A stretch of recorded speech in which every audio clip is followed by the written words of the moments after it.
வணக்கம். நம்ம இன்னைக்கு பார்க்க போறது என்னோட லைஃப் எக்ஸ்பீரியன்ஸ்ல இன்னொரு முக்கியமான திருப்பம்.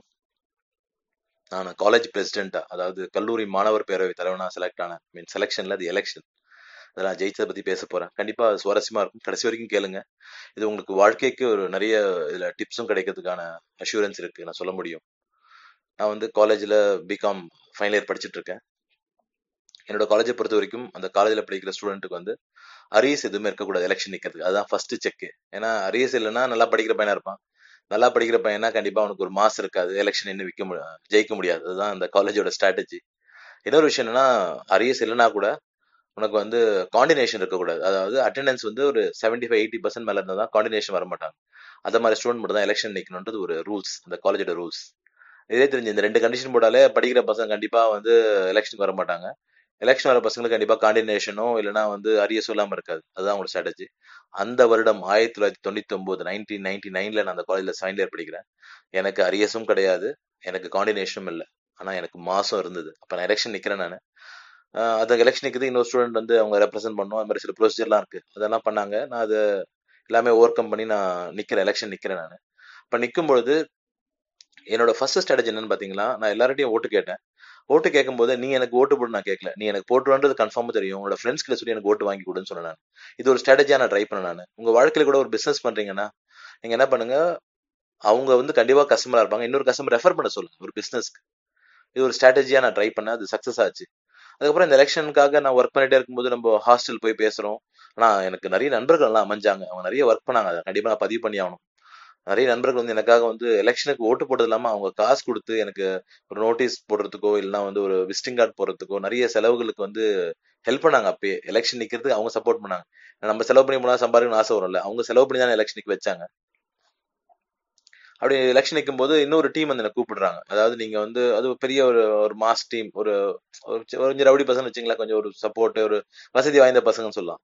அவன் எங்களுக்கு நீங்க எனக்கு சப்போர்ட் பண்ணு, நீ பிரசிடென்ட் இல்ல, என்னோட ஃப்ரெண்ட் ஜெனரல் செக்ரட்டரி நிப்பாரு, நீ சப்போர்ட் பண்ண, உனக்கு ஃபுல் செலவு நான் பாத்துக்கிறோம் அப்படின்ற மாதிரி என்ன மோட்டிவேட் பண்ண பாக்குறாங்க.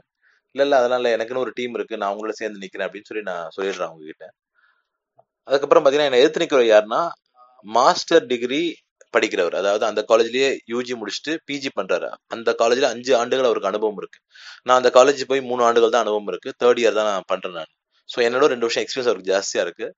நான் அவருக்கு பாத்தீங்கன்னா, அவங்க அப்பா சிபிஐ டைரக்டர் நினைக்கிறாரு. அவருக்கு ஒரு ஃபினான்ஷியல் பேக்ரவுண்ட்லாம் இருக்கு. ஒரு ஒரு ஒரு அந்த கல்லூரியிலே 5 ஆண்டுகள் படிச்சிருக்காரு. அந்த ஒரு பேக்ரவுண்ட் இருக்கு. நான் தேர்ட் இயர் தான் படிக்கிறேன். எனக்குன்னு ஒரு மாஸ் இருக்கு அந்த இடத்துல. அப்பயும் ஒரு மாஸ் இருக்கு, எனக்குன்னு ஒரு பீப்புள் சப்போர்ட் பண்றாங்க. அப்புறம் எலெக்ஷன் நடந்துட்டு இருக்கும்போது இன்பிட்வீன்ல நான் கொஞ்சம் தொய்வு அடைகிறேன். என்னடா அது, எனக்கு என்ன கூப்பிட்டாங்களே, எனக்கு சப்போர்ட் பண்ணுங்க, நீங்க சப்போர்ட் பண்ணீங்கன்னா நான் உங்களுக்கு சப்போர்ட் பண்றோம் ஃபினான்ஷியலா அப்படின்ற மாதிரி சொன்னாங்களா. அந்த டீம் ஒரு ஒரு 50 பேரோட ஒரே பெரிய ஒவ்வொன்னு கத்திக்கிட்டு ஒரு ஒரு கிளாஸ் ரூமா போய் எல்லாம் ஓட்டு கேட்கறாங்க. எங்க ஒரு பக்கம் பயம் கூட என்னடா அது, நம்ம தப்பு பண்ணிட்டோமோ, அவங்களோட ஜாயின் பண்ணாம விட்டுட்டோமோ அப்படின்னு தோணுச்சு. அப்ப கூட ஒண்ணும் இல்ல. இப்ப என் ஃப்ரெண்ட் ஒருத்தர் சொன்னான், அழகா சொன்னான், டேய் கூட்டம் சேர்ந்த இடத்துல ஓட்டுன்னு சொல்ல முடியாதா, மாசு இருந்தா உடனே அவங்க ஓட்டு வந்துருமா, நமக்கு மாசு இருக்குடா, ஓட்டு நம்ம மக்கள் போடுவாங்கடா, பசங்க போடுவாங்கடா அப்படின்னு சொல்லி என் ஃப்ரெண்ட் என்ன மோட்டிவேட் பண்ணான். கொஞ்சம் நம்பிக்கை திரும்பி நம்ம எல்லா கவர்மெண்ட் ஹாஸ்டல்லாம் போய் கேம்பெயின் பண்ணோம், போய் ஓட்டு கேட்டோம், முயற்சி பண்ணிட்டே இருந்தோம். பாத்தீங்கன்னா நான் 721 ஓட்டு லீடிங்ல வின் பண்றேன். அதாவது என்ன எழுதி நிக்கிற பிஜி போஸ்ட் கிராஜுவேட் ஸ்டூடெண்ட் நான் ஒரு 721 ஓட்டு லீடிங்ல நான் வின் பண்றேன் நான். அதுக்கு என்ன காரணம்னா, அதாவது ஒரு விஷயம் எடுத்துமா தொய்வடையாம கடைசி வரைக்கும் முயற்சி பண்ணணுங்க. அதுக்கு மேல கடவுள்கிட்ட ஓட்டணும், கண்டிப்பா நடக்கும் அது அந்த விஷயம். அதே மாதிரி மத்தவங்களோட ஓட்டு கேட்கும்போது அவங்க ஓட்டு மட்டும் இல்ல, அவங்களோட சார்ந்தவங்களும் என்ன ஓட்டு கேட்டேன் நான். அவர்களும் நிறைய ஹெல்ப் பண்ணாங்க. எல்லாரும் சேர்ந்து என்ன ஓட்டு போட்டு ஜெயிக்க வச்சாங்க. அந்த காலேஜ்ல ஒரு தேர்ட் இயர் எலெக்ஷன் நின்று ஒரு வின் பண்ணி ஒரு காலேஜ் பிரசிடென்ட்டா நான் வெளியே வந்தேன். அது என்னோட வாழ்நாள்ல ஒரு ஒரு திருப்பு முனையா அமைஞ்சதுன்னு சொல்ல முடியும்.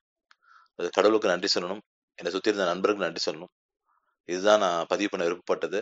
நான் கல்லூரி மாணவர் பேரவைத் தலைவராக எலெக்ட் ஆன விஷயம்.